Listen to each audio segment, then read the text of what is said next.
మీరు అంటే మీ కెరియర్ ఇప్పటి వరకు చూసుకుంటే కనుక సీరియల్స్ పరంగా కానీ సో క్యారెక్టర్ పరంగా కానీ ఆల్ అన్ని మల్టీ టాస్క్గా చేశారు. సో ఇప్పుడు ఒక పక్క డైరెక్టర్గా చేస్తున్నారు, ఇంకో పక్కన పెద్దరికంగా చేస్తున్నారు. అంటే బ్యాలెన్స్ ఎలా చేస్తున్నారు? అంటే ఇది అలవాటైపోయింది. అలవాటైపోయింది. సింపుల్. ఎగ్జాక్ట్లీ ఇదే. ఇంకా కొత్తగా ఒకటి రెండు యాడ్ అవుతాయి కానీ ఇవి పెద్ద భారం ఏం అనిపించవు. యాడ్ అవుతాయి? యాడ్ అవ్వాలంటే ఇంకోటి ఇది చేస్తూనే ఒక పక్కన సినిమాలు కూడా చేస్తున్నాం చూడండి, అలా కొన్ని యాడ్ అవుతాయి. ఇంతకుముందు ఓన్లీ సీరియస్ చేసేవాళ్ళం. ఇప్పుడు మన పాపతో సినిమా చేస్తున్నాం, మా అబ్బాయితో సినిమా చేస్తున్నాము, వాళ్ళ పబ్లిసిటీలు చూస్తున్నాము, వాళ్ళ క్యాంపెయినింగ్ చూస్తున్నాము.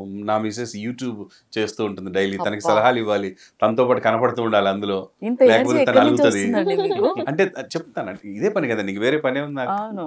వేరే ఏం లేదు, ఇదే పని. So I always enjoy my work. అది పెద్ద ఎసెట్ మనకి. కానీ ఇది చేయటం అబ్బా పనుందిరా అనేది ఉండదు అనమాట. పని అంటే హ్యాపీ, అట్లా ఓకే. ఓకే. అదే పని అంటే నిజంగా హ్యాపీనెస్, ఇది అందువల్ల నిజంగా. ఎక్కువ చేయగలుగుతూ ఉంటాం. సో ఇది నా ఉద్దేశం అండి, మనిషి అనేవాడు పని చేయగలిగినంత వరకు చేయాలండి, చేయలేనప్పుడు ఎలాగో చేయలేడు. చేయగలిగినా కూడా ఇంకొద్దులే ఆపేద్దాం అనుకోవడం కరెక్ట్ కాదు. ఎందుకంటే చాలా మంది చేద్దాం అనుకున్నా చేయలేని పరిస్థితులు ఉంటాయి. సో వర్క్ చేయడం అనేది ఎప్పుడు అందరికీ ఆ సిచ్యువేషన్స్ ఎంజాయ్ చేస్తూ చేస్తే ఇట్ విల్ డెఫినెట్లీ హెల్ప్, అన్ని రకాలుగా హెల్ప్ అవుతుంది అది, వర్క్ ఎంజాయ్ చేయగలిగితే. సో ఇంత బిజీగా ఉండే మీరు అంటే మల్టీ టాస్క్, సో మూవీ షూటింగ్కి ముందు కూడా కొన్ని ఇయర్స్ అంటే ఎక్కడ ప్రభాకర్ ఎక్కడున్నారు అని కొన్నాళ్ళు మీ నుంచి ఎలాంటి అప్డేట్ లేదు. అంటే అప్పుడు ఏమని అనుకోవాలి మేము? మూవీస్లోనా అండి? మూవీస్లో కాదు, సీరియల్కి తర్వాత గ్యాప్ వచ్చింది. సీరియల్ గ్యాప్ వచ్చింది, మధ్యలో 2 సినిమాలు డైరెక్ట్ చేశాను నేను. ఓకే. అప్పుడు గ్యాప్ ఇచ్చాను, బట్ ఒకటి 2 సీరియల్స్లో క్యారెక్టర్ చేస్తూనే ఉన్నాను.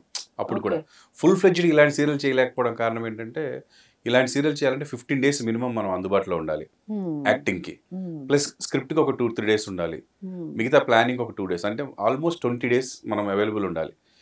ఒక 2 సినిమాలు నేను డైరెక్ట్ చేశాను, గీతా ఆర్ట్స్లో ఒకటి, మారుతి గారి ప్రొడక్షన్లో ఒకటి. అప్పుడు కొంచెం గ్యాప్ వచ్చిందండి. ఒక సినిమా కూడా బాగా సూపర్ బ్రాండ్ బాబు, సూపర్ నెక్స్ట్ 2 బాగా నడిచాయి. ఇప్పటికీ కామెడీ, ఫుల్ కామెడీ. నెక్స్ట్ మా అబ్బాయి సినిమా, మా అబ్బాయి లాంచింగ్ ఉంది కదండి, అదొక 6 months గ్యాప్ తీసుకున్నాను అంతే, అంతకుమించి ఎప్పుడు గ్యాప్ రాలేదు. ఆ గ్యాప్లో కూడా I'm acting in another serial. అదేంటంటే నాకు బాధ్యత ఉండదు, వెళ్ళడం యాక్ట్ చేసి రావడం, టెన్షన్ ఉండదు. అలా 2-3 చేశాను. ఇలాంటివి ఏంటంటే అండి ఎక్కువ రెస్పాన్సిబిలిటీ తీసుకుంటాను నేను. ఓకే. ఇప్పుడు ఆయన ప్రొడ్యూసర్ అయినా కూడా నాకు సంబంధం లేదు అన్నట్టుగా ఉండను నేను. Everything I take care of it. అంటే ఇది బాగా రావాలి, ఇట్ అవ్వాలి, మనది అని ఫీల్ అవుతాం మేము. ఇప్పుడు ఎక్కువ సీరియల్స్ మేము సక్సెస్ఫుల్గా డబ్బు సంపాదించలేకపోవడం కారణం అదే. ఆ మనది అని ఫీల్ అయ్యే వాళ్ళు తగ్గిపోయారండి.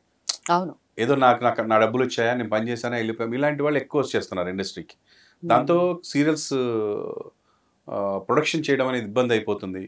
మంచి సీరియల్స్ అందించగలుగుతాము, ప్రొడ్యూసర్స్ లాస్ అవుతున్నారు ఒక టైంలో. అవును, ఇప్పుడు జరుగుతుంది కూడా, అలా చాలా జరుగుతుంది. నేను అలా ఉండలేను అనమాట. చేస్తేనేమో ఇలాగే చేస్తాను, లేకపోతే మానేస్తాను. ఓకే. అంతే తప్ప నాదేదో నాకు వచ్చేసింది సరిపోద్ది అన్నట్టుగా ఉండలేను.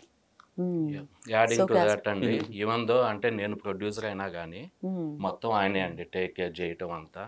So he gives full support. Almost Prabhakar గారు ఉన్నారంటే ఆల్మోస్ట్ అన్ని చూసుకుంటారు. హ్యాపీగా అది ఉంటాను. మాకు కూడా బాగా తెలుసు. క్రియేటివ్ సైడ్ అంతా కష్టపడతాను కదా, లెక్కలన్నీ వాళ్ళే, మనకి తెలియదు.